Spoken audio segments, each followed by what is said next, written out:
My concern is that fraud, waste, and abuse lately is becoming a cover. Waste, fraud, and abuse. These are the words echoing the corridors of power in the United States of America, and multi-billion-dollar megaprojects are under the scanner. However, America's struggle to deliver massive infrastructure megaprojects efficiently has long been questioned. From railways and tunnels to power plants and public transit systems, some of America's most ambitious construction projects have become cautionary tales of delays, political battles, and spiraling costs. Megaprojects that promised to transform cities and connect regions instead became symbols of how difficult it has become for the United States to build at scale. In today's video, we bring you the biggest megaproject disasters in U.S. history, starting with its most recent blunder. The merits of building a high-speed rail for California have been debated for decades. Despite being one of the biggest economies on the planet, the state has remained shockingly behind the developed world when it comes to its rail infrastructure. Since the 2000s, China has gone on to build the world's largest high-speed rail network, over 25,000 miles, leaving the United States far behind. Even before China, countries across Europe and Asia raced into the future with high-speed rail. Meanwhile, America's fastest train is the Amtrak Acela, which runs between Washington, D.C. and New York and averages 66 miles per hour. That is slower than a car on an open highway, and it runs on tracks shared with freight trains, which were laid in the 19th century. A direct consequence of this is debilitating congestion across the country's major cities. One of the most impacted cities by that congestion is LA, and particularly the corridor to San Francisco. Flying between cities means dealing with airports that are operating at their limits. Driving from LA to San Francisco takes 6 hours minimum in good traffic, often much longer. Flying took an hour in the air, but 3 hours door-to-door with airport security and connections. So, in 2008, California decided to build America's first high-speed rail. Trains traveling at 220 miles per hour would connect San Francisco and Los Angeles in under 3 hours. The California high-speed rail system would revolutionize travel in America's most populous state, taking cars off freeways and planes out of the sky while providing clean electric transportation for 40 million Californians. The total cost was estimated at $33 billion, with completion targeted for 2020. Federal funding would cover part of the cost, and private investors would finance much of the rest once the system proved viable. Voters approved the project in November 200, authorizing $9 billion in bonds to start construction. The plan called for 520 miles of dedicated high-speed track running through the Central Valley, then splitting to serve both San Francisco and Los Angeles. Trains would stop in Sacramento, Fresno, Bakersfield, and other cities along the route. The system would eventually extend to San Diego, creating a network serving the entire state. Readership projections suggested 117 million passengers annually by 2030, enough to make the system sustainable through ticket sales. It wasn't just a push to catch up with the developed world, but also a test of whether the U.S. could still deliver infrastructure that could change the face of civilization. The project that resulted has become the most expensive infrastructure failure in American history, and it is not finished failing yet. Construction began in the Central Valley in 2015. The logic of starting in Fresno rather than in San Francisco or Los Angeles, where the passengers were, was that land was cheaper, political resistance was lower, and federal grants required shovel-in-ground activity to keep the money flowing. That decision, building the middle of the line first, in a region with no existing connection to the endpoints, was the original sin of the project's public credibility. For a decade, billions of dollars have gone into the ground in the agricultural flatlands of the San Joaquin Valley, building bridges over irrigation canals and viaducts across farmland, with no train in sight and no city of consequence at either end of the active construction zone. What exists today, after more than a decade of work and over $18 billion spent, is this: approximately 80 miles of concrete guideway structure in the Central Valley, along with nearly 60 completed bridges and viaducts. No track has been laid, no train has been ordered. The segment that was supposed to open between Merced and Bakersfield by 2020 is now targeted for 2033, and independent analysts describe even that date as optimistic given the current funding situation. The original $33 billion price tag has ballooned to a current estimate of $126 billion for Phase 1, the San Francisco to Los Angeles corridor alone. That is nearly 4 times what voters were promised. A California High-Speed Rail Authority board member confirmed the number to CBS's 60 Minutes earlier this year. The federal government has had enough. In July 2025, the Trump administration's transportation secretary terminated $4.2 billion in unspent federal grants, citing 9 separate compliance failures, including a $7 billion funding gap in the project's own accounting. The authority's failure to procure a single train manufacturer after a decade of work, and the implausibility of the 2033 opening date. California sued, won an early procedural victory in federal court, then dropped the lawsuit in December 2025, citing the federal government's bad faith. Congress separately rescinded an additional $929 million in the 2026 Appropriations Act. The total federal money gone or clawed back is now approaching $5 billion.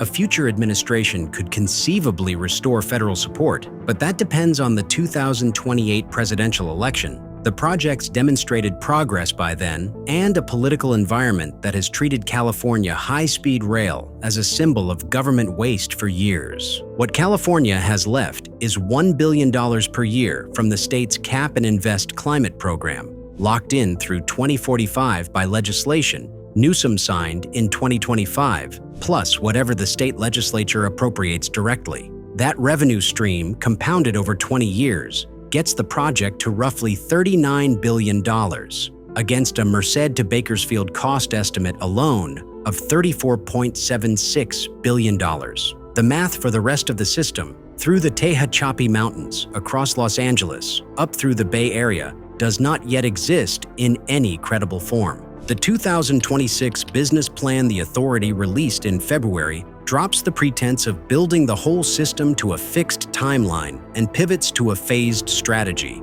Finish Merced to Bakersfield, extend toward major population centers when funding allows, and generate early commercial revenue from real estate development around stations and ancillary projects to fund further construction. The full San Francisco to Los Angeles connection is now targeted for somewhere between 2038 and 2039 at the earliest, a decade after the original promised completion date and contingent on funding sources that do not currently exist. The critics who want the project canceled argue that $18 billion has already been consumed for 80 miles of concrete in the Central Valley that serves nobody. However, the cost of stopping isn't small either. The stranded infrastructure, the legal obligations to contractors and federal grant conditions, and the fact that California still has the underlying problem the project was meant to solve. 2 cities 400 miles apart, connected by a gridlocked freeway and a short-haul air route that is among the most polluting in the world with no alternative. China built 25,000 miles of high-speed rail in the time California has spent building none. Japan has been running bullet trains since before the first iPhone. Europe's network connects 30 countries and carries hundreds of millions of passengers a year. And California, the 5th largest economy on Earth, the state that invented the tech industry and sent humans to the moon, has 80 miles of concrete guideway in a valley between Fresno and Bakersfield, a $126 billion price tag, and a plan that depends on a funding source that currently amounts to $1 billion a year. Even if California does get high-speed rail one day, it will go down in history as the most expensive civilian infrastructure megaproject ever. In 2008, South Carolina thought it had found the future of American energy. The Westinghouse AP1000 was a new generation of nuclear reactor, modular, standardized, equipped with passive safety systems that could prevent a meltdown without external power. Westinghouse was selling it as everything that had made older nuclear plants expensive and complicated, solved. SCANA, South Carolina's largest utility, and its partner Santee Cooper, a state-owned utility, signed up for 2 of them at the existing VC Summer Nuclear Station north of Columbia. The projected cost was $9.8 billion. The 2 reactors would be online by 2016 and 2019. What made this project unusual from the start was how it was being paid for. Under a South Carolina law called the Base Load Review Act, utilities could charge customers for nuclear construction costs before the plant was built. Before a single piece of concrete was poured, ratepayers were already getting charged on their monthly bills. The logic was that spreading the cost over time was fairer than hitting customers with a massive rate increase once the plant came online. It sounded reasonable. It also meant that if something went wrong, the people of South Carolina would have been paying for a power plant that didn't exist yet.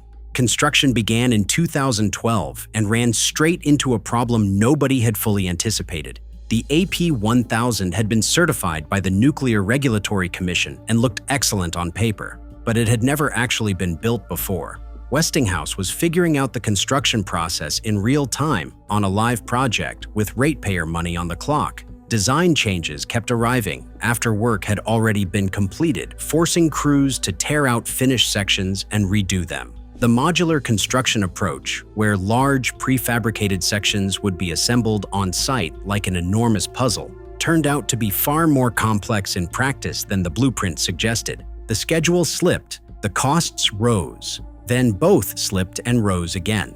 By 2015, the project was billions over budget and years behind where it was supposed to be. Westinghouse had signed fixed-price contracts with SCANA, meaning it was absorbing the overruns directly. The losses were piling up faster than anyone had publicly acknowledged. Then, in March 2017, Westinghouse filed for bankruptcy. The company that had built more nuclear reactors than any other in American history, that had essentially created the commercial nuclear industry in the United States, collapsed under the weight of 2 construction projects. VC Summer in South Carolina and a similar pair of AP1000s at Plant Vauxhall in Georgia had between them destroyed one of the most storied names in American energy. SCANA now had to make a decision. The 2 reactors were roughly 40% complete. Finishing them without Westinghouse would require a new contractor, a new cost estimate, and a new timeline. The numbers that came back were stark. Another $9 billion on top of what had already been spent,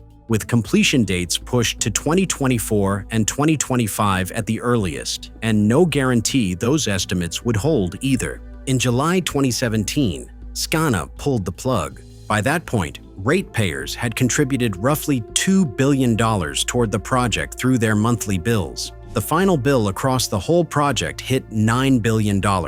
2 unfinished reactor shells sat in the South Carolina countryside. A warehouse nearby held 300,000 parts that had been ordered, paid for, and never installed. The investigations that followed painted an ugly picture. Federal prosecutors argued SCANA had continued collecting money from ratepayers, while executives knew the project was in serious trouble and hadn't disclosed it.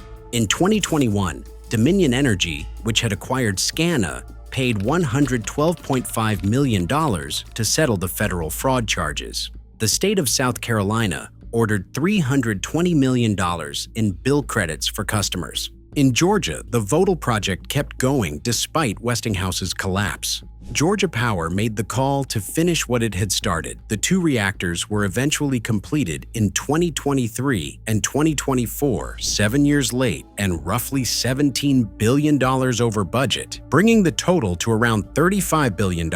They are now the only new nuclear reactors completed in the United States in decades. South Carolina ratepayers paid into a construction project for years, watched it collapse, and are still working through the bill credits meant to compensate them. The reactors they were charged to build are still sitting unfinished in Jenkinsville, surrounded by 300,000 parts going nowhere. From South Carolina's canceled reactors, we move to the Northwest, where more canceled power plants caused the biggest bond crash in American history.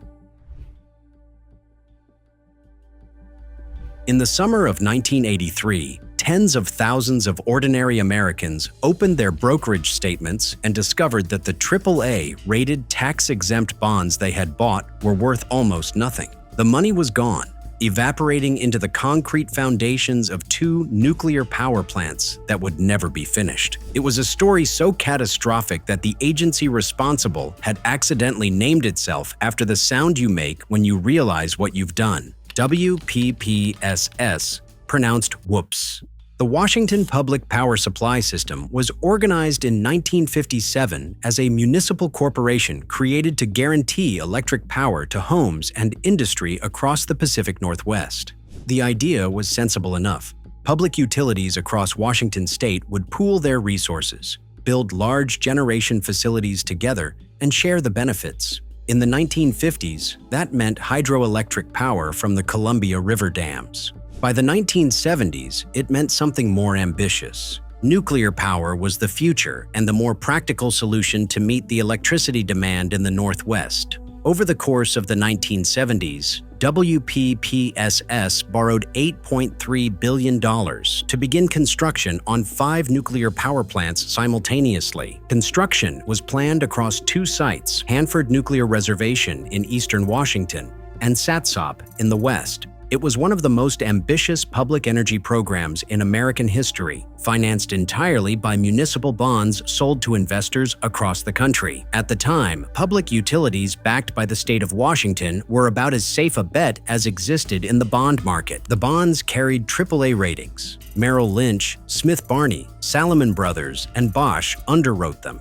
They were marketed to retirees, pension funds, and small investors as conservative, tax-exempt income, the kind of thing you put your savings into when you don't want any surprises. What followed was entirely surprises. Poor management and deteriorating safety conditions caused construction costs to balloon to 4 times original estimates. The plants were being built on cost-plus contracts, meaning the contractors got paid more the longer the work took and the more expensive it became. And the oversight structure that was supposed to catch that dynamic wasn't catching it. Design changes required mid-construction rebuilds. Safety inspections triggered expensive rework. The original cost projections, which had been optimistic to begin with, bore less and less resemblance to what was actually being spent, and all of it was being paid for by selling more bonds. Simultaneously, the fundamental assumption underlying the entire project was collapsing. Electricity demand in the Northwest, which had been projected to grow at a steady clip through the 1980s, stalled. The 1970s energy crisis had pushed consumers and industries toward conservation. The economy slowed. The population growth that had been forecast didn't materialize at the rate the planners had assumed. By the early 1980s, WPPSS was building generating capacity for demand that wasn't coming. In January 1982, the WPPSS board stopped construction on plants 4 and 5 when total projected costs for all 5 plants were heading toward $24 billion. Plant 4 was 24% complete at that point. Plant 5 was 16% complete. Together, they had consumed virtually their entire construction budgets without generating a single watt of electricity. The board had 2 options: find more financing to keep building plants that the region didn't need and couldn't afford, or stop. They stopped. In July 1983, WPPSS formally declared that it could not repay $2.25 billion in bonds, the largest municipal bond default in American history. A record it still holds. Investors who had purchased those bonds expecting more than $7 billion back in principal and interest received, after years of litigation, a settlement of $700 million, roughly 10 cents on the dollar. In some small towns where unemployment was already high from the recession, the liability per customer exceeded $12,000. Ordinary ratepayers in Washington state were on the hook for the money borrowed to build power plants that produced nothing. The lawsuits were staggering. Hagens-Berman brought a class action on behalf of bondholders against WPPSS and more than 200 defendants. The 88 public utilities that had guaranteed the bonds, the engineers, the directors, and the investment banks that had sold them. In the 5 years leading up to trial, the litigation produced an estimated 200 million pages of documents. 300 people gave depositions. 34 expert witnesses were engaged. The trial began in September 1988 and was settled in December of that year, with Judge Browning approving the deal in 1989. 13 years after the bonds were sold, the legal process was finally over. Of the 5 plants WPPSS started, 1 was completed. Plants 1 and 3 were never finished. Plants 4 and 5 were abandoned. The agency eventually renamed itself Energy Northwest in 1998, presumably on the theory that distance from the name Whoops was worth something. The single functioning plant still operates today, generating power for the Pacific Northwest from a project that cost the region somewhere north of $20 billion in today's money. The lesson that WPPSS taught the municipal bond market was the same lesson that most financial disasters teach, that a AAA rating is only as good as the assumptions underneath it, and that the people selling the bonds are not always the best judges of whether those assumptions are sound. By the mid-1980s, Boston had a serious problem. The Central Artery, an elevated 6-lane highway cutting straight through the heart of the city, was built to handle 75,000 vehicles a day. However, close to 200,000 cars were using it. Gridlock ran for 10 hours a day. The accident rate was 4 times the national average. And the highway itself, a rusting concrete structure running above ground through downtown Boston, had effectively sliced the city's waterfront off from the rest of it for 30 years. Something had to be done. The solution that emerged was audacious. Instead of widening or replacing the elevated road, planners proposed burying the entire highway underground, rerouting Interstate 93 through a tunnel beneath the city, extending the Massachusetts Turnpike to Logan Airport via a harbor tunnel, and replacing the old elevated artery with a surface parkway and green space. The man behind the plan, Massachusetts Transport Secretary Fred Salvucci, spent 16 years fighting for approval. President Reagan vetoed it, but in absence of a viable substitute, it eventually cleared Congress by a single vote in 1987, and construction began in 1991. The original budget was set at $2.8 billion, and completion was expected by 1998. What followed was nearly 2 decades of cost explosions, engineering disasters, corruption, and 1 death that became the project's darkest moment. The immediate concern was securing the environmental permits. The location's proximity with the Boston Harbor complicated the process, and the authorities couldn't get the necessary approval until 1994. Once they started digging, more problems came to light, starting with the ground itself. Boston is built on centuries of landfill, much of it unstable. It is hiding buried foundations, sunken ships, and archaeological remnants from the pre-revolutionary era. Crews had to relocate 29 miles of utility lines before they could dig. The soil conditions were far more complex than the desktop surveys had predicted, and every unexpected discovery added cost and time. Then, the concrete started failing. A company called Aggregate Industries was supplying concrete to the project, and investigators eventually found that workers had been delivering loads that were too old or had already failed quality inspections, then falsifying records to get them accepted. 6 employees were arrested. The company paid $50 million to settle the case, but by then, the bad concrete was already in the ground, and it was leaking. The leaks became a story of their own stalling construction for years. By 2001, officials knew about thousands of separate leaks in the tunnel walls and ceilings, water seeping through fissures in the concrete, damaging steel supports and fireproofing systems. Fixing them became an ongoing operation that never fully stopped. In September of that year, a waterproof seal in a section of tunnel being placed under the river suddenly burst. 70,000 gallons of water per minute poured in. Engineers made the decision to deliberately flood the entire tunnel to equalize the pressure and prevent a catastrophic structural failure. It worked, but the equipment inside was destroyed. The budget kept climbing in ways that project managers were not disclosing. It emerged that officials had been concealing $1.4 billion in overruns from federal authorities. The project's head resigned. A federal task force called it one of the most flagrant breaches of integrity in the 85-year history of the Federal Highway Program.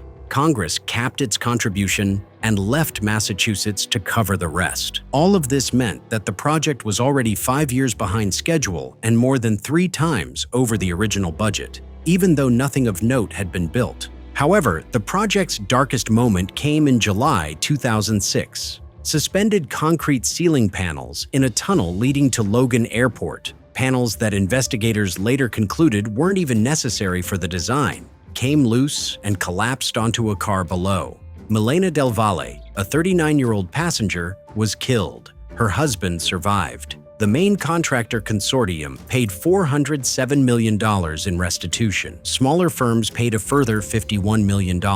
After years of struggles, the Big Dig was officially declared complete in December 2007. Travel time through the corridor it replaced dropped from 19.5 minutes to under 3. The old elevated highway came down, and the land beneath it became the Rose Kennedy Fitzgerald Greenway, a mile-long park running through downtown Boston. The city got something genuinely valuable out of it. Massachusetts taxpayers are still paying the bill and will be for decades. By the time it was finished, the Big Dig had cost somewhere between $14 and $22 billion, depending on whether you count interest on the debt, making it the most expensive highway project in American history by a margin that isn't close. On the island of Oahu, a driverless train now carries passengers above the streets of Honolulu. It looks like a vision of the future, but behind one of the biggest megaprojects in the country lies a question that has haunted American infrastructure for years. Why did it cost so much, take so long, and spark so much controversy? For answers, let's go to Hawaii. Oahu is a beautiful trap. The island is 44 miles long and 30 miles wide, with the Koolau mountain range running down its spine and the Pacific Ocean on every side. There is nowhere to expand. The population has grown steadily for decades, and every single one of those new residents needed to get somewhere. In the absence of any real alternative, they bought cars. By the 2000s, the H1 freeway connecting the suburban west side of the island to downtown Honolulu had become one of the most congested stretches of highway in the United States. Commuters were sitting in traffic for 2, sometimes 3 hours a day on an island 30 miles wide. The geography that makes Oahu one of the most beautiful places on Earth is also the reason there was no easy fix. You couldn't build more freeways because there was no land to put them on. You couldn't sprawl outward because the ocean stopped you. The only real option was to move people differently. In 2008, Honolulu voters approved a ballot measure for a fully elevated, fully automated rail transit system. No drivers, no grade crossings, no traffic interference. The line would run 20 miles from East Kapolei on the west side of the island to Ala Moana Center in the heart of Honolulu, with 21 stations connecting suburban communities to the city's employment centers. The federal government committed $1.55 billion toward it. The total projected cost was $5.2 billion. Trains would be running by 2020. For a city that had been talking about rail transit since the 1960s and had watched every previous attempt collapse under political opposition, this felt like a genuine moment. Honolulu was finally going to build something. Construction began in 2011, and within a couple of years it was already clear that $5.2 billion was not going to be enough. Utility relocation alone, moving the tangle of water, gas, and electrical infrastructure buried under Honolulu's streets to make room for the elevated guideway columns, was far more complex and expensive than the original estimates had accounted for. Property acquisition in one of the most expensive real estate markets in the country added more. Steel and concrete costs were climbing, and the project was managing dozens of contractors simultaneously across a linear construction zone stretching the length of the island. By 2014, the estimate had risen to $6.8 billion. By 2017, it was $8.2 billion. Each revision came with a new completion date pushed further out, and each new completion date came with the quiet acknowledgement that the previous one had never been realistic. The Federal Transit Administration, which was contributing a substantial portion of the funding, grew increasingly concerned. Oversight reports flagged poor cost controls, optimistic scheduling assumptions, and a project management structure that wasn't equipped for a job this size. At one point, the FTA threatened to withhold federal funding until Honolulu demonstrated it had a credible plan to close the funding gap.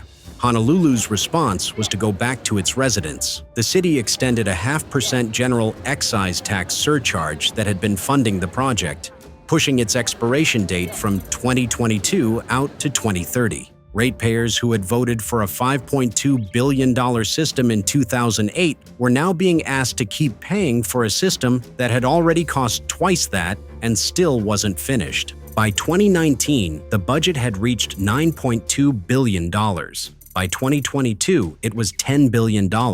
The latest projections put the final cost somewhere between $10 and $12.45 billion, more than double what was promised for the same 20 miles of track. To put that in perspective, the inflation-adjusted cost of building the entire Panama Canal was around $10 billion. Honolulu is spending that much to move people across a single island. 3 separate federal bailouts kept the project alive when funding gaps threatened to halt construction entirely. Each one came with additional oversight requirements and pointed questions from Washington about why a transit project on a 30-mile-wide island was consuming resources at this scale. The broader question the project raised wasn't unique to Honolulu. Infrastructure in the United States costs dramatically more to build than comparable projects in Japan, South Korea, or most of Western Europe. A kilometer of urban rail that costs $100 million to build in Seoul or Tokyo routinely costs 3 to 5 times that in an American city. The reasons are layered: labor costs, environmental review requirements, utility relocation, liability exposure, fragmented contracting structures. But the pattern is consistent enough that Honolulu wasn't an outlier. It was a particularly vivid example of something systemic. California's high-speed rail sits at $126 billion for a route that still isn't complete. New York's 2nd Avenue Subway costs $2.5 billion per mile. The numbers that shock people about Honolulu are the same numbers that keep appearing on American transit projects, regardless of city or decade. The first segment of the Honolulu Rail opened in 2023, running from East Kapolei to Aloha Stadium, about half the planned route. Ridership has been growing, and the trains run on schedule. For the communities on the west side of the island who spent decades watching the H1 grind to a halt every morning, it works. But the second phase, extending the line from Aloha Stadium through the heart of Honolulu to Ala Moana Center, the stretch that connects the system to the city's densest employment and retail district, the part that makes the whole thing actually useful, is still under construction. Without it, the system doesn't reach the destination that justified building it in the first place. The original $5.2 billion system that was going to be finished in 2020 has so far cost $10 billion, is still incomplete in 2026, and won't be fully operational until sometime in the late 2020s at the earliest. The city is still paying for it, the federal government is still watching it, and the H1 is still congested every morning while the trains that were supposed to fix it run half a route. In 2010, Mississippi Power broke ground on what it called the future of American energy, a power plant in Kemper County in the rural heart of Mississippi that would take lignite coal, which is the lowest grade, dirtiest burning coal that exists, and gasify it into a cleaner synthetic fuel before combustion. The process would capture 65% of its carbon dioxide emissions in the process. The project was sold as clean coal, finally made real. The project began construction at an announced cost of $1.8 billion. The Department of Energy was so convinced of its promise that it contributed $245 million in federal grants. Politicians in Washington called it a model for the nation's energy future. The plant eventually cost $7.5 billion. The gasification technology never worked, and in 2021, 11 years after the first shovel went into the ground, A series of planned explosions reduced the gasifiers to rubble while residents of Kemper County watched from their yards. The story of how that happened is one of the most staggering displays of incompetence ever seen. Construction on the project began in 2010, with commercial operation promised by 2014. The technology at the core of the massive cleanup was called Transport Integrated Gasification, or TRIG. It was a proprietary technology, patented by Southern Company, and had never been successfully deployed at commercial scale anywhere on Earth. So from the start, Mississippi Power was not adapting a proven process. It was inventing building an industrial first-of-its-kind facility in rural Mississippi and billing the construction costs to its ratepayers before the plant had generated a single watt. A Mississippi law, passed specifically to enable the project, allowed the utility to collect construction costs from customers while the plant was still being built. It meant that Mississippi Power had less financial pressure to control costs because the bill was already being passed along. But that bill would continue to rise. By April 2012, an internal cost re-estimate put the project 38% above its original budget. Instead of accountability, the company concealed those overruns from federal regulators while continuing to draw down DOE grant money. The SEC eventually launched an investigation. Whistleblowers filed federal fraud suits. None of that stopped the spending. The delays came in monthly increments, each announcement promising a new start date that the plant would then miss. May 2014, then 2015, then 2016, then 2017. Each postponement carried a price tag, between $25 and $35 million for every additional month the gasifiers weren't online. At one point, the project had 14 consecutive months of cost increases. The independent monitoring firm hired by Mississippi regulators predicted each delay correctly, months in advance, while Mississippi Power continued to issue press releases about imminent commercial operation. The gasification system, which was the entire reason the plant existed, never achieved sustained operation. The gasifiers ran for brief periods, produced small amounts of synthesis gas, and then broke down. Those who had called Kemper the future of coal-fired plants watched the project collapse entirely. An engineer's report filed with Mississippi regulators listed a comprehensive catalog of technical failures across the gasification system. The 270 miles of pipe, 38,000 tons of structural steel, and years of construction had produced a chemical plant that could not do the one thing it had been built to do. In 2017, Southern Company abandoned the gasification effort entirely, and the plant converted to natural gas, the fuel it had been using to power its turbines since 2014, while everyone waited for the coal gasification to begin. Mississippi Power's 187,000 ratepayers were left covering roughly $1 billion of the plant's capital costs. Southern Company shareholders absorbed the rest of a write-down that ran into the billions. A federal whistleblower lawsuit alleged that Southern Company had defrauded the Department of Energy of $382 million by filing false statements about the project's cost, construction status, and commercial viability. In October 2021, the gasifiers were demolished in a controlled implosion. Local residents described hearing a loud explosion early on a Saturday morning. The footage of the towers coming down, 11 years of construction, $7.5 billion, the promised future of American coal, took about 30 seconds.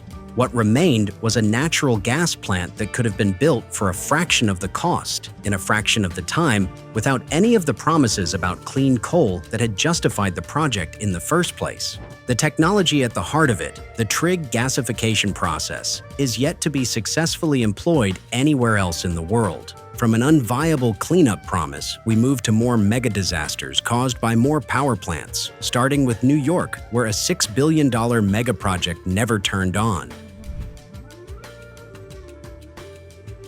In 1966, the Long Island Lighting Company announced plans to build a nuclear power plant on the north shore of Long Island, overlooking the Sound on 60 acres of land near the hamlet of Shoreham. It would power Long Island cleanly and cheaply for a cost of $65 million. The U.S. Atomic Energy Commission approved construction in 1970, bringing nuclear energy to the suburbs. But the costs began to escalate right from the word go. The original cost estimate had been built around a 540 megawatt reactor. Before construction even began, Lilco expanded the design to 820 megawatts, a third more capacity, which meant a third more of everything. Larger containment structures, more complex cooling systems, more steel and concrete than before. The redesign pushed the original completion date back by 2 years and the price to $217 million before a single foundation had been poured.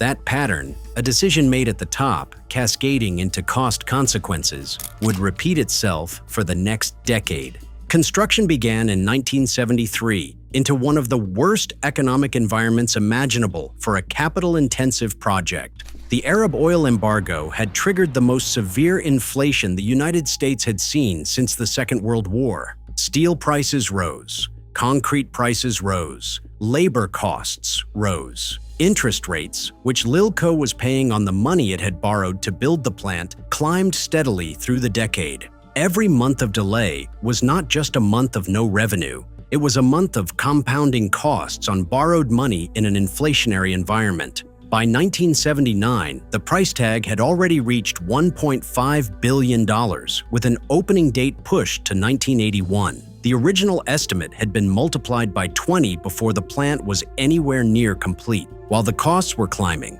the world around Shoreham was changing in ways Lilco hadn't planned for. In 1979, the 3 Mile Island accident sent a current of fear through every community in America that lived near a nuclear facility. The regulatory environment shifted underneath the project. The Nuclear Regulatory Commission, responding to new safety concerns that emerged from ongoing research and operational experience at other plants, issued a series of design requirement changes through the mid and late 1970s. Plants under construction across the country were required to retrofit or redesign components to meet the updated standards. At Shoreham, that meant going back into work already completed, pulling out systems that had been installed, and rebuilding them to the new specifications. Construction that had been done was undone. Money that had been spent was spent again. By the time construction was finally completed in 1984, the cost had reached $5.5 billion, 85 times what Lilco had told its ratepayers the plant would cost 18 years earlier. In 1986, Chernobyl turned the fear of nuclear holocaust into something closer to certainty. Long Island, which is essentially a long, narrow strip of land connected to the mainland at one end, suddenly had a specific and unanswerable question sitting at the center of the Shoreham debate. How do you evacuate it? You can't get off of Long Island on a normal day, so what happens when there is a nuclear emergency? Federal law required any nuclear plant to have an approved emergency evacuation plan before it could operate commercially. Suffolk County, which had jurisdiction over the surrounding area, refused to participate in drawing one up. Without the county's cooperation, no plan could be certified. Without a certified plan, the plant could not open. The plant sat finished, staffed, and fueled, an 820 megawatt reactor ready to generate power, while lawyers, regulators, politicians, and protesters fought over whether it would ever be allowed to run. Lilco attempted to conduct its own evacuation drills without the county's involvement. The county called them a farce. Lilco's handling of Hurricane Gloria in 1985 was widely seen as disorganized and inadequate, convincing many Long Islanders that the utility was not capable of managing a nuclear emergency. The evacuation argument, which had always been partly political, was now backed by a recent and embarrassing example. In 1988, 15,000 people showed up at a protest outside the plant gates. The following year, the fight was over. On May 19, 1989, Lilco agreed not to operate the plant in a deal with New York State, under which most of the cost was passed on to Long Island ratepayers. The plant that had taken 16 years and $6 billion to build was handed to the Long Island Power Authority for $1 and was set to be decommissioned. Decommissioning required removing 560 irradiated fuel rods and 5 million pounds of radioactive waste, shipped in 353 truck shipments and 33 barge trips to facilities across 3 states. It was completed in 1994, 10 years after construction finished on a plant that had operated briefly at 5% power for testing purposes and never at all for actual use. Long Islanders are still paying off the debt. The bonds won't be fully retired until 2033. 67 years after the plant was first announced, the people of Long Island will finally stop paying for a power station that never powered anything. The hulking structure of the reactor building still stands behind the beachfront homes on Creek Road, visible from the water, conceived when nuclear power seemed inevitable, finished when it had become politically impossible, and remembered as proof that even a completed project can be a failure. In 1977, the Public Service Company of Indiana broke ground on what was supposed to be the future of clean energy in the Midwest. Marble Hill Nuclear Power Plant would house two massive Westinghouse pressurized water reactors, each generating 1,130 megawatts, enough to power over 1 million homes. The plant would sit on the Ohio River near Hanover, Indiana, positioned to serve the growing electricity demands of Indiana, Kentucky, and Ohio for the next 50 years. The design was nearly identical to the Byron and Braidwood nuclear stations being built in Illinois. Two containment buildings would house the reactors, backed by cooling towers that would use river water to manage the tremendous heat. The estimated cost was around $1.4 billion, and completion was targeted for the early 1980s. PSY and its partner utilities were confident. Nuclear power was America's future, replacing dirty coal plants with clean atomic energy. Construction moved quickly through 1977 and 1978. Workers poured massive foundations and began erecting the distinctive concrete domes that define nuclear plants. The two cooling tower complexes rose nearby. By 1979, the site employed thousands of construction workers, and the project seemed on track despite some early skepticism from environmental groups. The Paddle Wheel Alliance, a regional advocacy organization, staged two nonviolent occupations of the property in 1978 and 1979, but construction continued anyway. But just as it felt things were going smoothly, the 3 Mile Island incident happened. On March 28, 1979, a reactor at the Pennsylvania plant suffered a partial meltdown, causing the worst nuclear accident in U.S. history. Nobody died, but the incident terrified the public and transformed nuclear regulation overnight. The Nuclear Regulatory Commission imposed stricter safety requirements, extended review processes, and demanded design changes for plants under construction. What had been routine approvals became years-long battles. Marble Hill's costs started climbing immediately. The new regulations required design modifications, additional safety systems, and more extensive documentation. Construction slowed as engineers redesigned components to meet new standards. Then it was found that the concrete work on the foams was below the acceptable standard, compromising their compromised structural integrity. Fixing this required tearing out sections and redoing the work, a process that consumed months and millions of dollars. By 1981, the cost estimate had more than doubled to over $3 billion. PSY asked Indiana regulators for permission to charge customers for construction work in progress, making the consumers fund an unfinished plant through higher electric bills. The request ignited political controversy. Why should customers pay for a plant that wasn't generating electricity and might never be completed?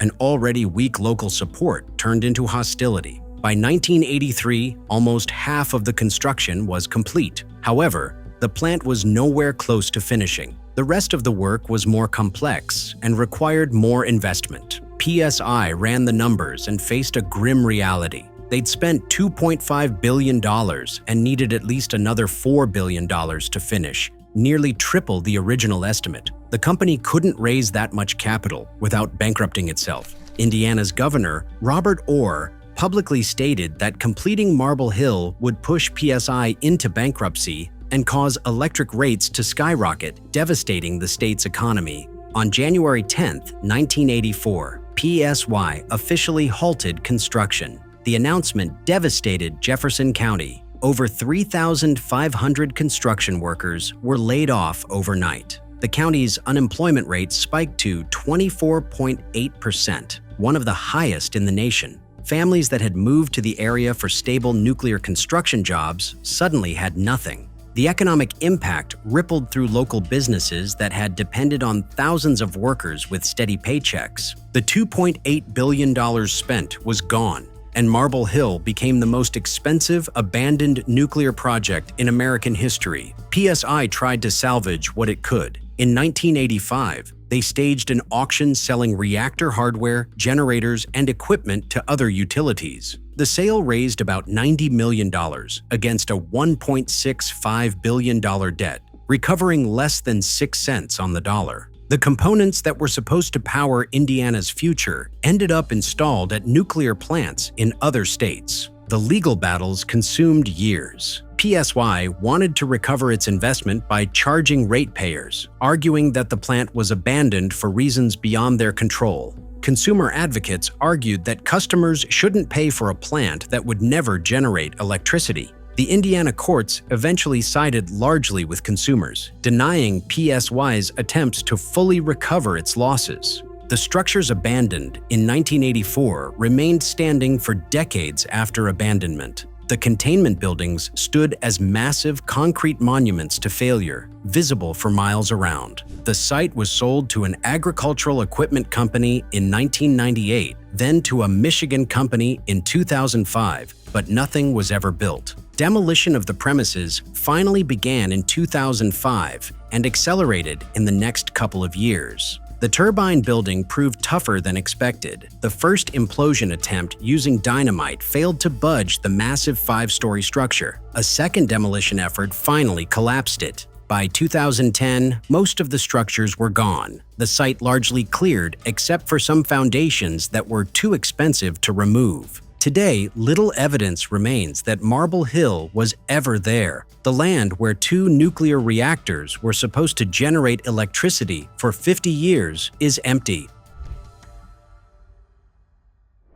In 2008, the European Organization for Nuclear Research, better known as CERN, commissioned something called the Large Hadron Collider, the most powerful particle accelerator in the world. The Large Hadron Collider has since helped scientists discover the Higgs particle, almost 50 years after it was first proposed. This is a tremendous discovery because the Higgs particle, which scientific community also refers to as the God particle, explains why certain particles have mass. Europe spent $5 billion on putting together the Large Hadron Collider, and it now lies in a 27-kilometer tunnel in Geneva. However, if America had its way, the Higgs particle could have been discovered years earlier with the superconducting super collider in Texas. The story begins in the 80s, when Ronald Reagan's administration gave physicists something the green light to build a machine that would let them peer deeper into the structure of matter than anything before it.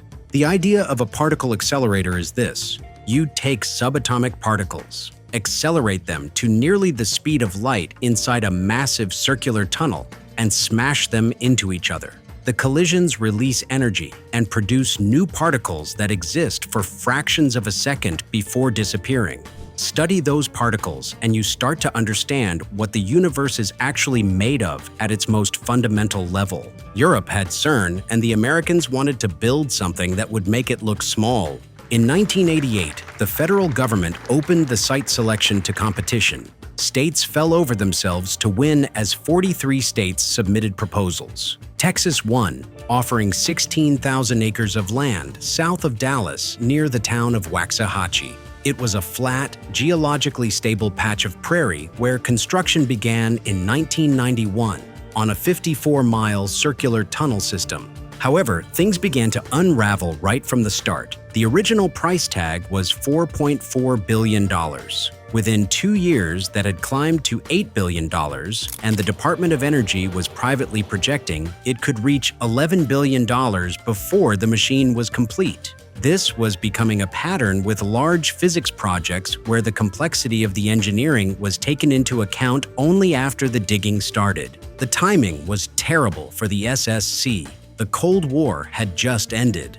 For 4 decades, American science funding had been turbocharged by the argument that falling behind the Soviets in any field was a national security risk. That argument evaporated overnight in 1991. Suddenly, congressmen who had nodded along to billion-dollar science budgets were looking at the numbers with fresh eyes. So the people behind the project had to answer uncomfortable questions, and the physicists struggled to answer in terms that resonated. In 1993, Congress was simultaneously funding the early stages of the International Space Station. Two enormous, expensive, long-horizon science and engineering projects at the same time was a stretch even before the cost overruns hit. When the SSC's price tag doubled, something had to give. The project also suffered from a lack of international partners.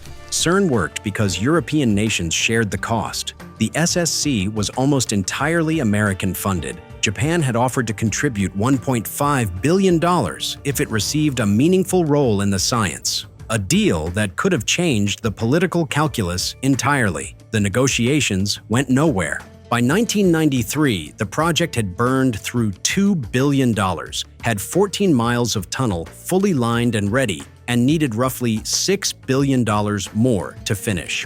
The House voted to cut it in June, and after 6 more months of political battle, the House finally pulled the plug in October 1993. The Department of Energy spent the next several years figuring out what to do with a 54-mile tunnel under Texas. Some of the tunnel was sold, some equipment was shipped to other labs around the world. The land was eventually taken over by the city of Waxahachie. A portion of the tunnel is now used for storage, and another has been converted into a catfish farm. 3 years after Congress killed the SSC, CERN broke ground on the Large Hadron Collider, the machine that in 2012 confirmed the existence of the Higgs boson, the discovery that the SSC was explicitly designed to make. The Nobel Prize went to the physicists who had theorized the particle's existence back in 1964. The Americans who built 54 miles of tunnel in Texas got nothing.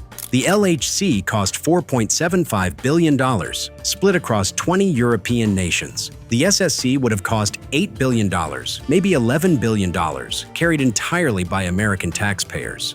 And Congress decided that was too much. The tunnels under Waxahachie still exist as a reminder of what could have been.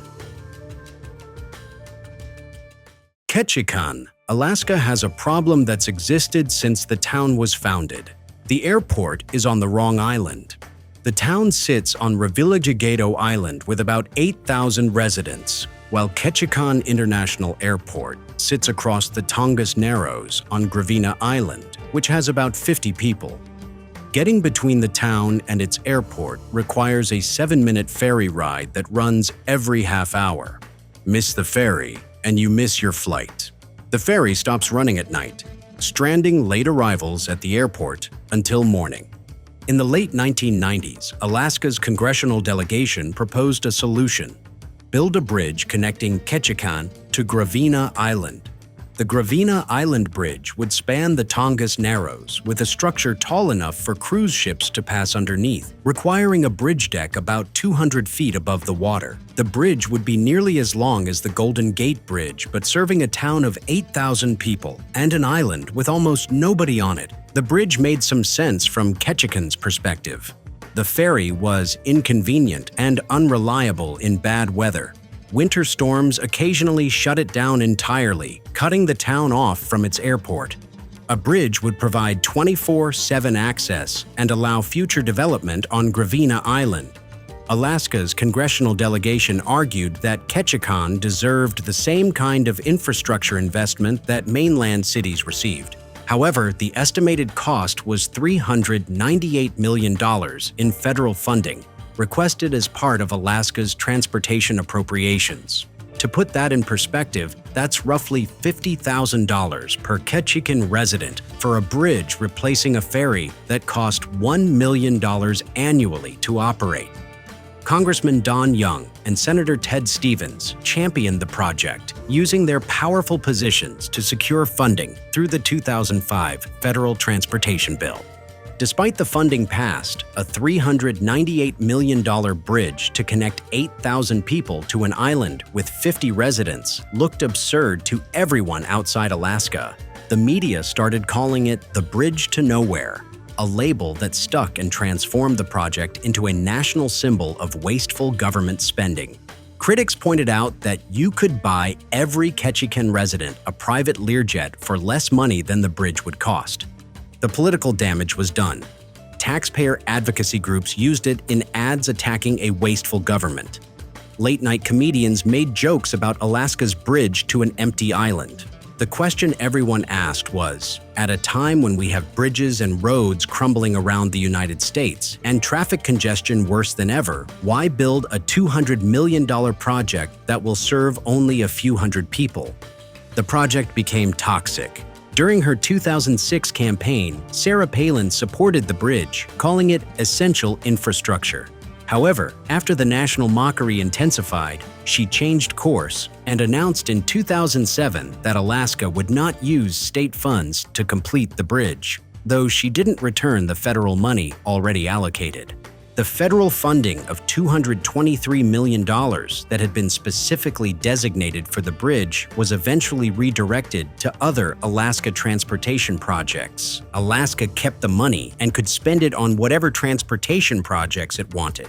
The bridge was never built, but strangely enough, Alaska continued building the Gravina Island Highway that connected to the bridge. The completed road is paved and well-maintained, running through forest on an island where almost nobody lives.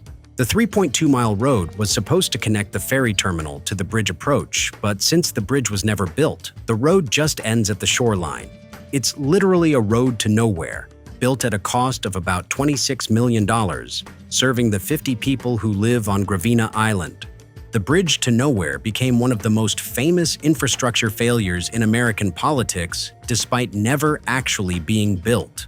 It played a role in the 2008 presidential campaign when Sarah Palin became John McCain's running mate. Her shifting positions on the bridge became a campaign issue. As of 2026, Ketchikan still takes the ferry to its airport, and the Gravina Island Highway still runs from the ferry terminal to nowhere. The road serves almost no purpose except as a monument to the political controversy that killed the bridge. In 1916, Cincinnati infrastructure ran into a traffic congestion problem. The city's population had doubled in 20 years, and the streets were struggling to keep up. City planners were desperate for a solution and proposed what was already working in New York and Boston. The plan approved in 1916 called for a 16-mile subway loop connecting downtown Cincinnati to surrounding neighborhoods. Trains would run underground through the city center, then emerge to street level in outlying areas where land was cheaper and tunneling unnecessary. The subway would relieve the overcrowded streetcar system and position Cincinnati as a modern city with infrastructure rivaling the East Coast's major metros. The projected cost was $6 million. Cincinnati voters approved a bond issue to fund construction in 1916. What followed was one of the most prolonged infrastructure failures in American history. Construction finally broke ground in January 1920. However, the post-war inflation had ripped through the American economy and made the $6 million budget obsolete. Steel, concrete, and labor all cost significantly more, and the planned 16-mile loop had to be reduced in scope from the outset. Workers started excavating tunnels beneath downtown streets, boring through rock and clay to create passages wide enough for two-track rapid transit. In some sections, they bored through solid rock using techniques adapted from mining. Progress was visible as streets got torn up and tunnel portals appeared where the subway would emerge from underground. By 1922, substantial progress had been made. Over 2 miles of tunnel were complete beneath downtown Cincinnati, including the main tube running under Central Parkway and Race Street. The tunnels were arched concrete structures 20 feet wide and 18 feet high, large enough for subway trains with room for ventilation and utilities. 6 stations were under construction, with platforms roughed out and spaces excavated for entrances and exits, but costs were spiraling beyond anyone's projections. The $6 million bond issue was consumed by 1922, with only a fraction of the planned system complete. Excavating through Cincinnati's difficult geology proved more expensive than estimated. City officials went back to voters asking for more money and got rejected. The public had approved $6 million for a complete subway system, not an open-ended commitment to fund cost overruns. The automobile boom was changing the calculation too. When planning began in 1916, cars were luxury items, and most people relied on streetcars. By 1923, automobile ownership was spreading rapidly, and city officials were starting to think that maybe investing in roads made more sense than building expensive subway tunnels. The streetcar companies that supported the subway initially were now worried that rapid transit would compete with their services. Construction slowed through 1923 and 1924 as funding dried up and political support weakened. Workers completed some sections they'd already started, but no new tunnel excavation began. The project entered a zombie state, not officially canceled, but not actively progressing either, with city officials arguing about whether to find more money or cut their losses. In 1925, Cincinnati officially halted construction on the subway.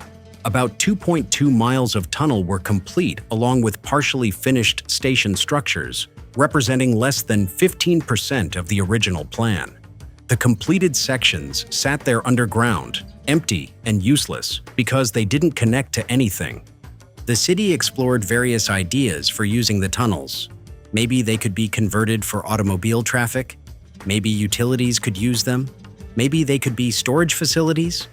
None of these ideas made financial sense as they would require expensive modifications. Eventually, the decision was taken to seal the tunnels and simply abandon the Megaproject. The entrances were sealed, construction equipment was removed, and the underground spaces were left empty. For decades, the Cincinnati Subway existed as one of America's oddest infrastructure failures. Through the decades, the tunnels became urban legend. People knew they existed, but few had seen inside. Water seeped in from groundwater, and some sections flooded partially, but the concrete structures remained intact. The Megaproject saw brief consideration for reactivation several times. In the 1930s, there was talk of completing the system as a WPA project. In the 1950s, officials discussed using them for civil defense shelters. In the 1980s and 2000s, various proposals suggested converting them into a light rail line or subway. None of these ideas progressed beyond planning stages. A century later, the Cincinnati Subway tunnels are still there, exactly where they were abandoned in 1925. The city occasionally opens them for public tours, allowing people to walk through the empty concrete passages and see the platforms that never served passengers.